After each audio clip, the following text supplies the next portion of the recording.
You answer in one sentence. Then you add four more. The marker cap presses into your thumb. You were clear already. So why does the room feel less sure after you speak? Sometimes the extra words are not helping. They are showing everyone how hard you are working to be believed. Maybe you hear it after a simple no. Maybe it comes after a small mistake. Maybe it shows up when someone asks where you were. You start filling the air before anyone even looks upset. The spoon handle flashes in the window light, and you are already building a defense for a question that was never an attack. It happens at work. It happens with family. It happens at a counter with a stranger. You give context, then soften the context, then explain the feeling behind it, then explain why you are explaining. In the bright cue rope glare, the problem becomes plain. It is not clarity. It is self-doubt made public. A lot of the time, people heard you the first time. The hard part is not being understood. It is letting your first answer stand. In the meeting room, the whiteboard edge holds a thin strip of light, and your hand stays near the marker as if one more sentence might make your point safer. It usually does the opposite. At a bookstore return desk, the clerk looks at the receipt once and nods. That should be the whole scene. Why are you still talking? You mentioned the train delay. You mentioned the gift wrap. You mentioned not wanting to be difficult. The glossy receipt bends over the metal counter while the line behind you slows down. It is about how unsure you seem of your own right to ask. The ribbed glass divider beside you holds the room in soft bands. Extra detail feels polite when it leaves your mouth. But it often lands as wobble. People stop hearing the reason itself. They start hearing your need for the reason to be accepted. That quiet spill has a pattern. Call it proof flood. The lamination on a visitor badge catches the light, and even that small shine can feel like a demand to justify your place. You give more proof than the moment asked for, hoping the added weight will protect you. But here's the strange part. Too much proof can make a simple truth look unstable. In a pottery studio, the instructor asks which shelf your bowl should dry on. The question needs one answer. Upper shelf. That is enough. But you explain that the glaze ran last week and you do not want to take the wrong space, and you were only trying to help. The clay dust rests on your knuckles while the room keeps moving without you. I am not sure I can take up even this much room. Over-explaining often starts before doubt arrives. You are answering the rejection in advance. That is why it can feel so urgent and so invisible at the same time. In the copier room, the warm paper stack slides into place, and your body is already acting like a verdict is coming. At a park volunteer table, someone asks if you can stay until noon. You could say, I can stay until 11. Clean answer, clear limit. Instead, you explain the errands, the bad sleep, the call you still need to make, and the part where you feel guilty leaving early. The nylon tablecloth lifts in a small breeze, while the other person nods too much. They are managing your discomfort instead of simply hearing your boundary. Respect grows in a quieter place than most people think. It does not grow from sounding perfect. It grows when your words and your weight match, when your answer lands and stays landed.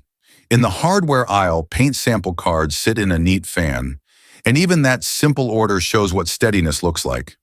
You see the stool legs cast a neat grid on the floor, and that is the quieter problem. When you keep widening the answer, other people start to feel the floor moving, not because your reason is weak, because you keep treating it like it cannot stand. Later at home, a friend asks why you left the party early. You could say it got loud. How did leaving early turn into a whole trial? Instead, you tell the whole climb toward that moment. The pepper grinder stands still beside your plate while their face changes from listening to managing. You ended up asking them to carry the whole weight of your exit. This is why the habit feels so confusing. It looks honest. It even feels generous. But that's not the real reason. A lot of over-explaining is not about sharing more truth. It is about trying to control the picture in other people's heads before they can paint it for themselves. In the soft window shadow, even your own hands can start to feel over-visible. People usually trust what sounds settled, not cold. Settled. A short answer can carry warmth if it does not keep begging to be cleared. And this is where it changes. Respect is often less about charm than about whether others feel invited to meet you or pushed to constantly reassure you. The plain canvas tote slumps beside the table leg, holding its shape without any speech at all. Back in the meeting room, someone asks whether your part of the project is ready. This time you say, yes, I sent the draft this morning. Then you stop. The notebook spiral catches one clean line of light beside your hand. No second speech, no early apology, no pre-defense. For a beat, nobody rescues you. Nobody reframes your answer for the group. They just take it as complete. The room finally meets the size of what you actually said. The first pause after a shorter answer can feel sharp. You may feel rude, exposed, underdressed in the conversation. What exactly are you trying to prevent? The brass wall hook catches a quick glint, and you want to hang one more reason on the moment. The pause is often just unused space. Not danger. At the studio sink, another student says they need the rinse bucket for a minute. You step aside and say, sure. Nothing more. No speech about being in the way. No careful story about how you were almost finished anyway. Water rings fade along the drain board while the exchange ends exactly where it should. Small scene, big lesson. People stop reading you as someone who can be crowded. Some people call this confidence. That word can sound too shiny. Often it is something quieter. Less visible bargaining, less public proof, less effort spent making your answer harmless before anyone even resists it. The folded street map in your coat pocket keeps its crease without explanation. That is closer to the feeling than confidence is. On a back patio, someone asks if you are coming this weekend. You say not this time.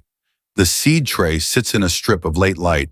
What would happen if the answer stayed that small? You can feel the old urge rise right behind your teeth. The part that wants to add the schedule, the tiredness, the whole careful case. Your boundary finally gets to arrive as information, not a plea. That is why the shift can feel almost physical.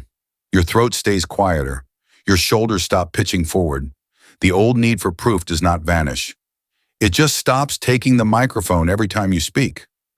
Under the pharmacy sign glow, even a simple breath can feel like a steadier kind of answer. You may notice something odd after that. People interrupt less. They ask cleaner follow-up questions. They stop talking to you like a person whose answer needs repair. Why does that tiny okay feel bigger? In the same meeting room, the projector dust hangs in a narrow beam, while a colleague says okay and moves on. That small okay carries more respect than all your old explaining ever did. None of this means silence always wins. Warmth still matters. Context still matters. The point is smaller than that and harder. When the answer is already clear, more explanation can turn clarity into a request for permission. The cardboard pastry box on the break room shelf looks finished the moment the lid closes. Your answer needs that same kind of finish sometimes. The habit may still come back tomorrow. In a tense room, you may feel it gather again. The radiator dial sits one click higher than before, and the old proof flood still knows the path. And maybe this is the quiet part worth keeping. People do not respect you more because you became harder.